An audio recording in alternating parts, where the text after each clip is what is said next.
Howdy folks, and welcome to the Hillbilly Kitchen. Today we're making biscuits and gravy.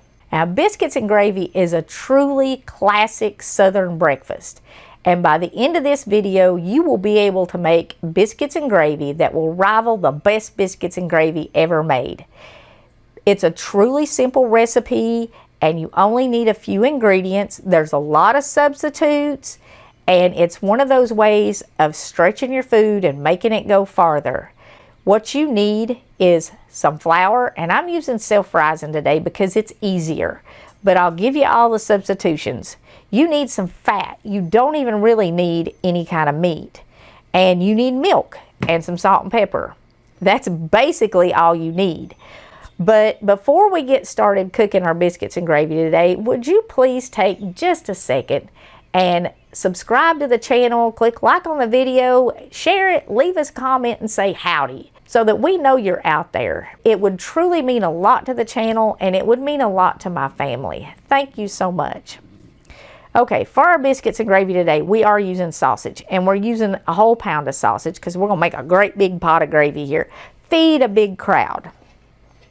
Preheat whatever skillet or pan you're making it in before you put your fat or your meat in there. Now, rather than using like bacon grease or something like that to make my gravy, because all you need is grease, I'm going to fry this sausage and then use it to make my gravy, and the fat that is in this roll of sausage will make my gravy. The basic rule of thumb is that you need 2 tablespoons of flour for every cup of milk. And I was going to make a half a gallon of gravy today. I used to make biscuits and gravy for the whole church, and I would make great big pots of gravy and feed the whole church with that. But I was a little low of milk today. I only have about 6 cups, maybe a little bit more. So we'll have close to a half a gallon of gravy, but this pound of sausage will make a gallon of gravy. And I'm using mild today. You can use mild or hot, but keep in mind the flavor that's in the sausage is going to flavor your gravy. If you don't have any kind of sausage or meat to fry up, you can use a little bit of bacon grease out of your bacon grease jar in the refrigerator. Because I have 6 cups of milk, I have about 3/4 of a cup of flour. It's 1/4 cup for every 2 cups or 2 tablespoons for every cup. Now, for my biscuits, I have 2 cups of flour. And like I said, I'm using self-rising. If you don't have self-rising, you're going to add a tablespoon of baking powder and 1/4 teaspoon of salt to all-purpose plain bread flour, whatever.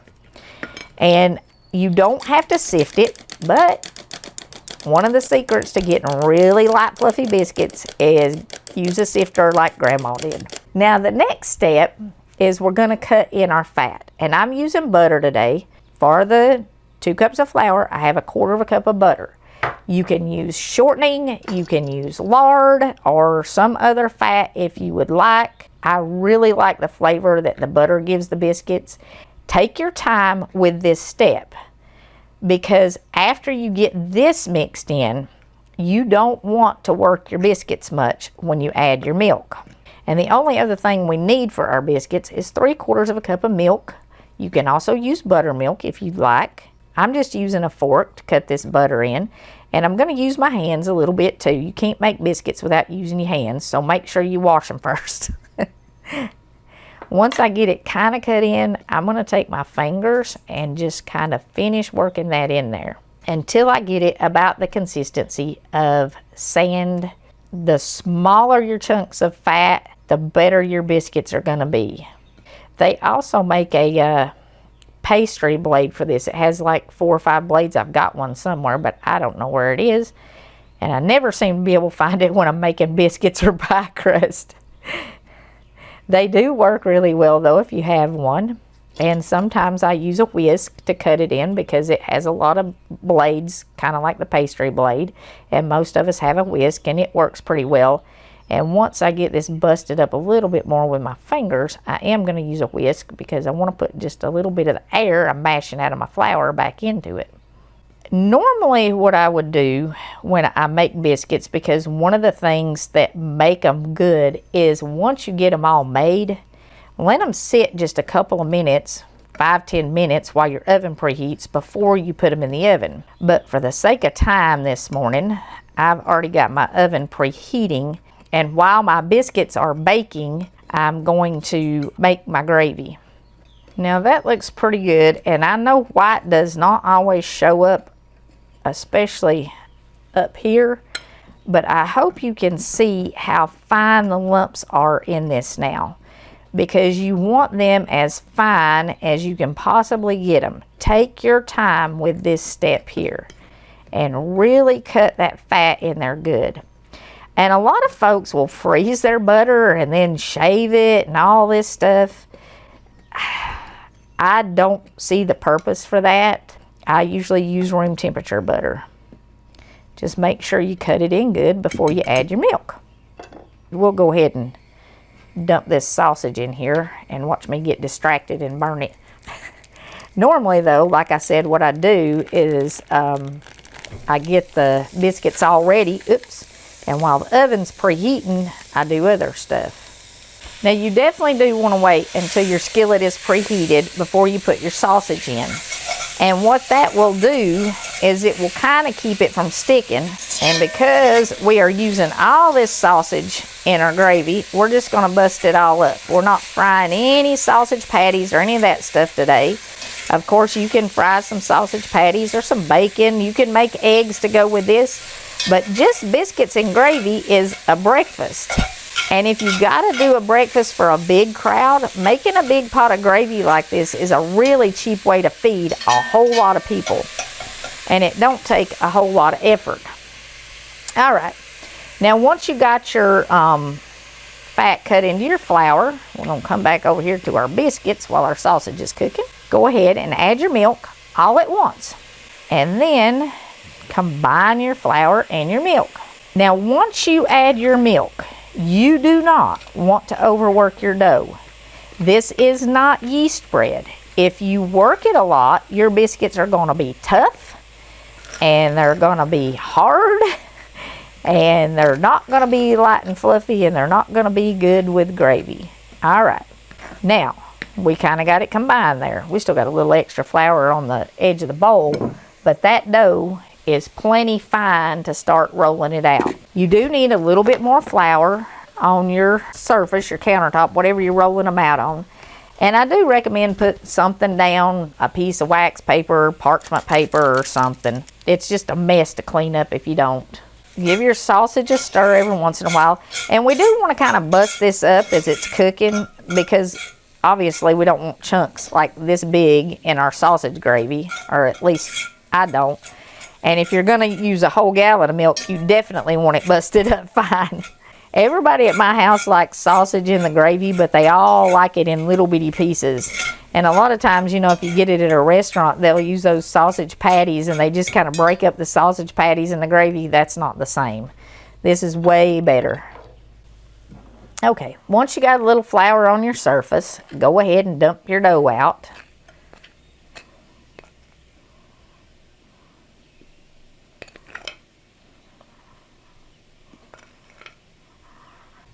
Get a little flour for your hands, which you don't necessarily have to do this out of the sifter, but my flour's in the sifter. So now at this point, we're going to handle our dough very gently, and we're going to press it out. And you can use a rolling pin when you get done with this if you want to. I never do. If you're making, you know, if you're making this for a big crowd and you're making like a couple gallons of gravy, you might want a rolling pin. I'm only making 1 pan of biscuits, and you just want to fold it, you know, 5-6 times, and that will put some layers in your biscuits. You'll see them rise up and they'll have nice flaky layers in them. If you want a whole bunch of really separated layers, you can use a rolling pin and roll it out and dust each layer with a little flour, and that'll give you a whole bunch of really flaky layers. Now here's another tip. If you're feeding a big crowd, don't use a great big biscuit cutter like this. Get you a tomato paste can, you know, one of those little bitty ones, and use that for a biscuit cutter, because there's a rule with biscuits and gravy. People are going to take 2 biscuits if you're serving biscuits and gravy for breakfast. So if you make them this big, you're not going to feed a whole lot of folks. But if you make them this big, you can feed quite a few folks with one batch of biscuits. And once you get it all mashed out there about the size you want it, just cut your biscuits out. You can also pinch them off and shape them. I can never get them even doing that. My Aunt Dot and my granny, they would make 100 biscuits in the morning, and every one of them would be the exact same size. And they'd just pinch them off and make them. Like I said, I cannot do that. Now, you can use the rest of your dough. I've also seen people throw that away. Don't do that. Times are too tough. Just kind of fold it up there a little bit and shape it back out. And you can get probably 3 more biscuits out of this. And I'm making these pretty thick, and I'm definitely making them big. You want to preheat your oven. I'm pretty sure I already said, but preheat your oven to 415. I always do my biscuits at 415 for 15 minutes because that's easy to remember. A lot of people do their biscuits at 450, which is an example that oven temperatures are not as critical as a lot of people think. And I'd love to shape a perfect biscuit with my hands for y'all. But what she would do is she would just kind of go around in her hand like this with each biscuit. And mine don't even come out pretty when I do that. Well, that one's not too bad. And she would make them kind of like that. And you can even use that very last one. Now, I'm going to do something else that you probably won't have to do, but I've been using this skillet to make taters and onions out on the grill, so I'm going to put just a tiny bit of flour in the bottom of it. Normally, if I have a skillet that I use for bread, I just use it for bread, and that keeps your bread from sticking. But if you dust it with a little bit of flour, if you use it for other stuff, that'll also keep it from sticking. You don't really want to grease the pan. Leave a little bit of room for your biscuits to rise. You don't have to leave a ton. And here's another tip. If you want them to rise really, really thick, put them where they're absolutely touching. But you do want to put them in a pan where, especially if you make them this thick. Like if I just set this biscuit on a pan and nothing was touching it and it was like in the middle of the pan, it would rise up and fall over. Putting them in a pan where they have something to kind of support the sides, you can make them much thicker. But you can see a batch of biscuits fits pretty well in an iron skillet. And if you made them smaller, they would still fit. You just have more in there. But your standard 8-10-inch skillet is what you need to make them in. Don't put them in the oven until they're preheated. And if you let them sit for just a minute, they will be better, like 5 minutes, and then put them in the oven. You can even let them sit for 10 minutes while you do like maybe some hash browns and some fried apples and scrambled eggs and stuff like that to go with this. So it's okay to let them sit. You don't have to immediately put them in the oven, and they're even better if they do sit for a minute. Okay. Now, if you hadn't tried our grilled skillet taters and onions, you've got to try that this summer. I'll link that in here so y'all can find it. Okay. And we're going to put these in the oven for about 15 minutes. 4:15, 15 minutes. Now while you're cooking your sausage, don't forget to stir it every once in a while so it don't stick to the pan and you don't want to burn it. It is okay if it gets a little brown. You can see down here in my pan, I don't have a ton of grease in this, and it's almost cooked. There's some, but there's not a ton. And there are people who I mean, they have equal parts flour and grease when they make gravy. You do not need that much grease in gravy. And that's one of the reasons why gravy has gotten such a reputation for being so bad for you.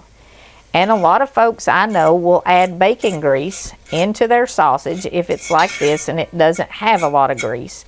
Now the sausage we had when I was growing up, it had more than enough grease in it. I mean, it was just had an unreal amount of grease in it. But for some reason, a lot of the sausage that you buy in stores does not have that high of a fat content. But it has enough. You don't have to have a big old pool of grease to make gravy. And I've had people argue with me about this for years and years and years and years. And Brett used to think, you know, that you had to have a whole bunch of grease to make gravy. But he didn't like it greasy. And he would argue with me that I needed more grease. But if it had more grease in it, he didn't like it because it was greasy. And a lot of people don't like gravy because it tastes greasy. So you don't have to have that much grease in it. What's in this sausage is plenty. It's the flour and the milk that make the gravy. The grease is just flavor. But grease also has a lot of calories and it fills you up. And that's why when people would make it during the Depression and when they were doing sustenance farming like my grandparents did, they had to have that really greasy food because that's what filled them up. Grease makes you feel full when you eat, so you don't feel hungry for longer. I don't know if you've ever noticed or not, but you can put just a few little strips of bacon on a BLT and it fills you up more than a great big super lean turkey sandwich or something would. That's because of the fat in the bacon.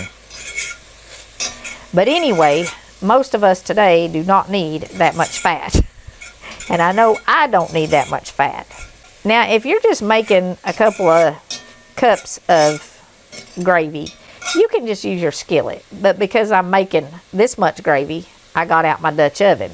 And if you're going to make a gallon or half a gallon of gravy, you're not going to do that in a skillet. You can make about 4 cups of gravy in a standard skillet like the one we put the biscuits in. If you're going to be making more than 4 cups, you're going to have to get out a big pot. Okay.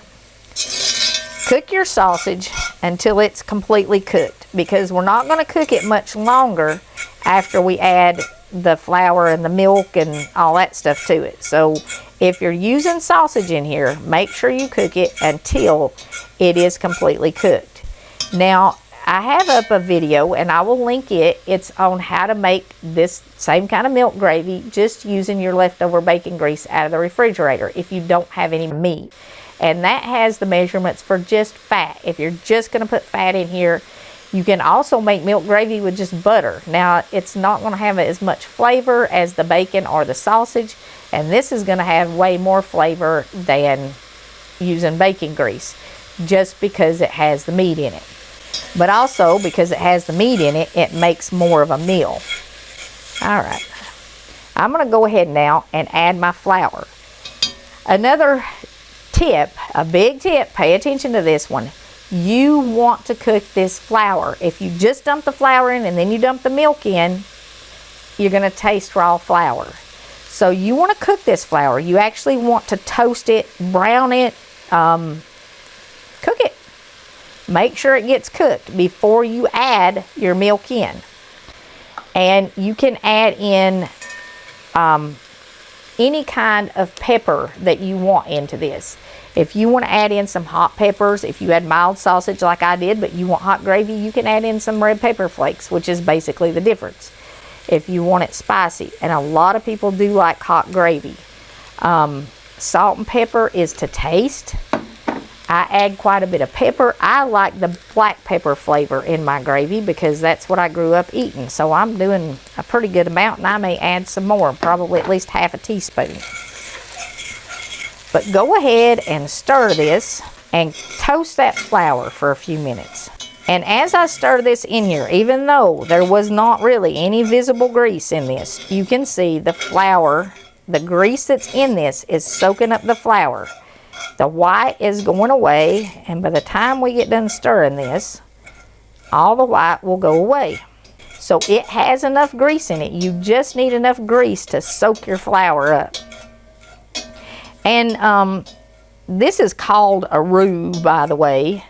When you take flour and grease and you mix them together to make gravy, it's a roux. So if you've ever heard that fancy chef term, they're just making granny's gravy. And I was talking to the ladies that gave me the ham bone that I used in the last video, and a lot of them did not know how to make gravy. or they didn't think they knew how to make gravy because they weren't from the South.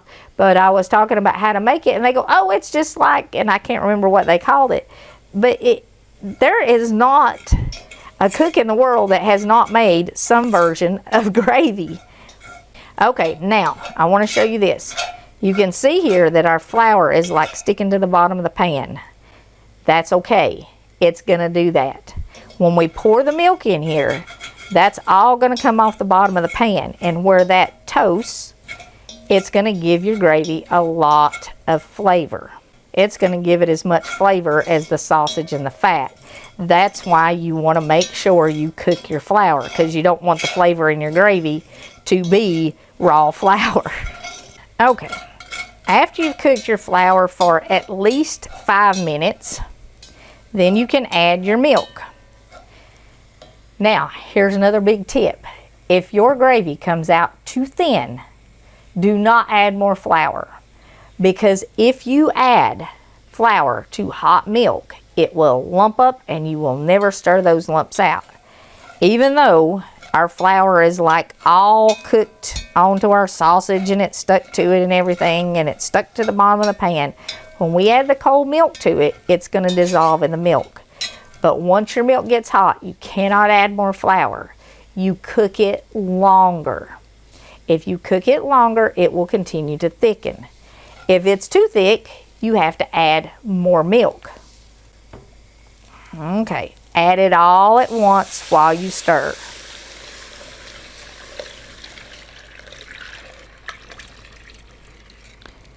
And now we're just going to cook and stir and cook and stir. And you'll feel lumps in the bottom of your pan. Your whisk will catch and it'll scrape across the bottom of the pan. That's where we toasted that flour and it stuck to the bottom of the pan. You want to keep stirring until the bottom of that pan is smooth and until the gravy is thick. Now, the gravy will not thicken until it starts to simmer.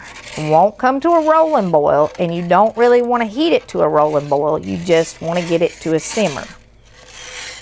It will continue to thicken after you turn the heat off, especially in this iron Dutch oven.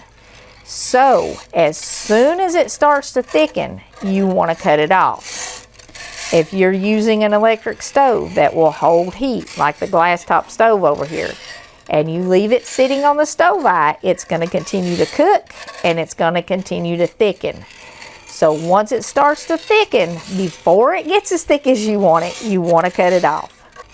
And you want to do this kind of on medium high heat, especially if you're making this much, because it will never come to a simmer if you don't. Okay, I've been stirring for a few minutes here. The bottom of my pan is smooth now. And if I stop stirring, I think we'll see a few little bubbles start to come up.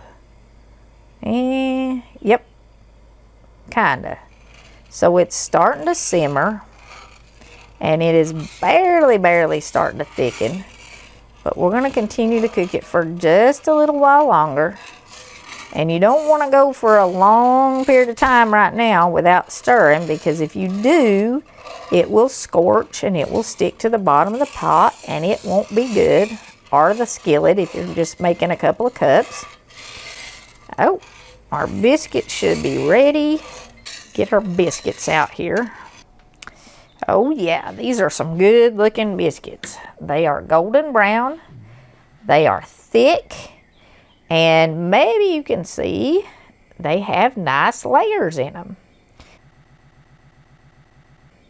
And they didn't stick at all. That little dust in your pan with flour trick really does work. Okay, our gravy's not quite ready, so we're going to keep stirring it here for just a minute.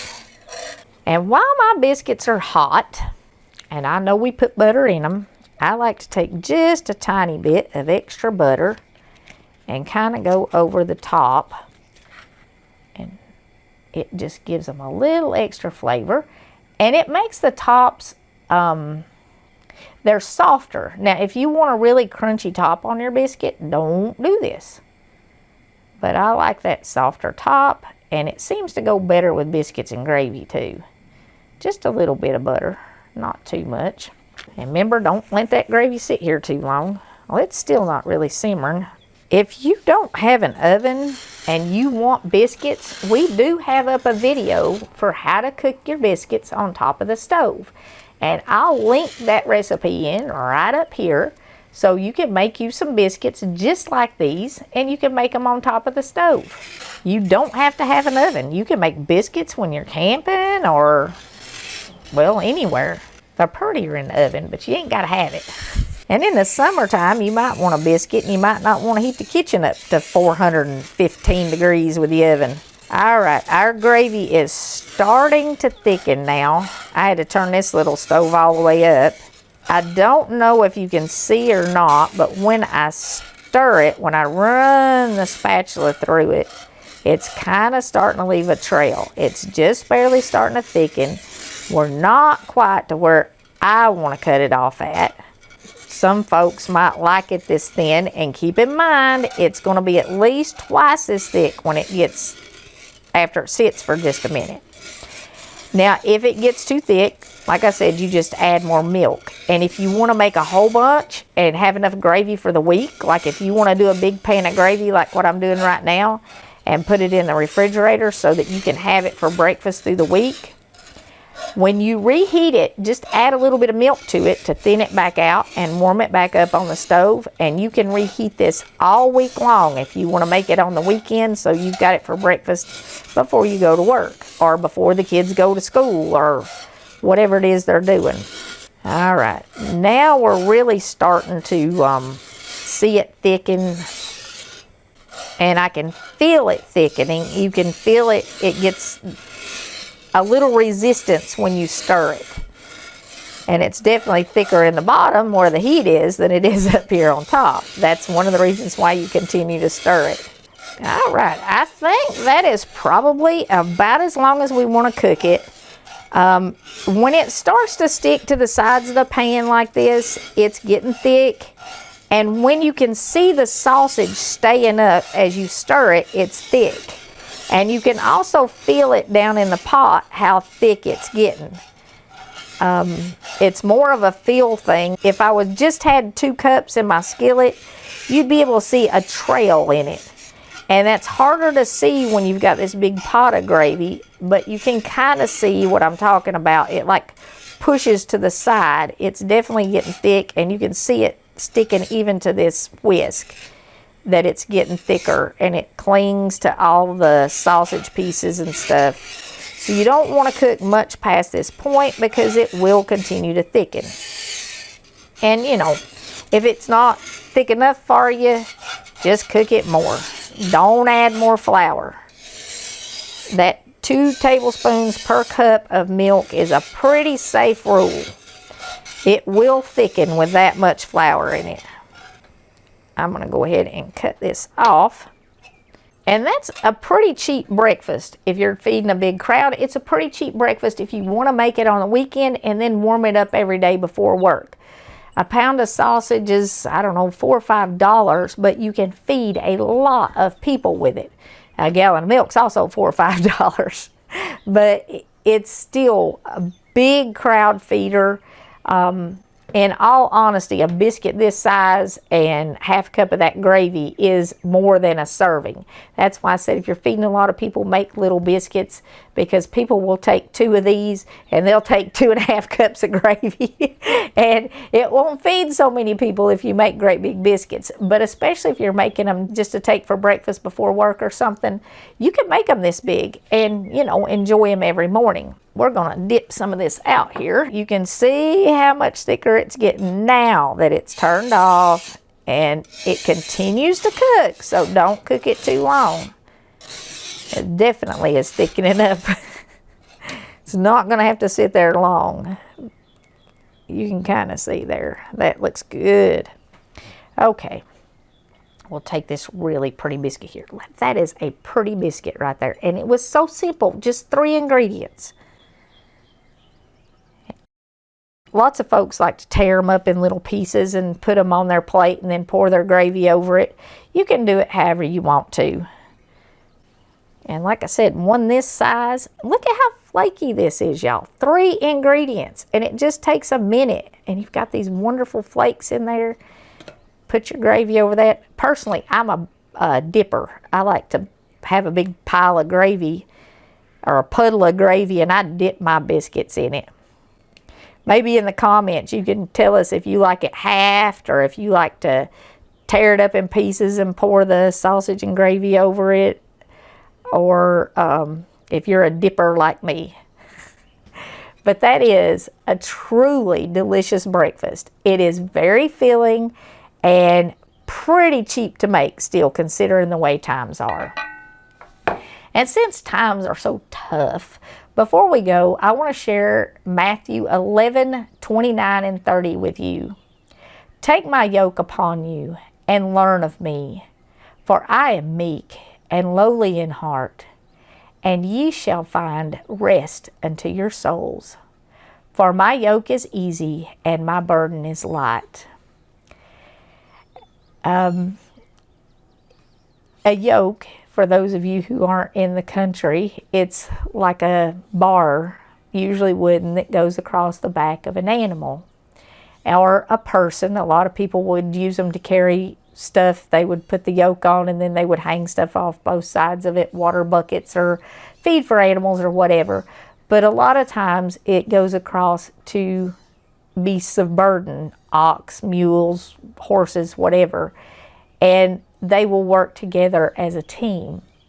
And in this passage, Jesus is describing sharing our yoke. We can lean toward him and he will help us carry it. He will make it light if we just learn of him and carry his yoke, not one of our own making. It says that we will find rest for our soul. It will be easy and our burden will be light. And even after we are saved, after we become Christians, we continue to have burdens, we continue to have trials, and we continue to struggle. But I can certainly tell you that life is far, far easier when you have the Lord on the other side of your yoke. And you can do things that are truly impossible when you have the Lord helping you pull your yoke. So I hope that you can find some rest for your soul and that you will give God the other half of your yoke so that your burdens will be easier and lighter. Thank you so very much for joining us in the Hillbilly Kitchen. Make you some homemade biscuits and gravy for breakfast this week. And until next time, remember to put God first.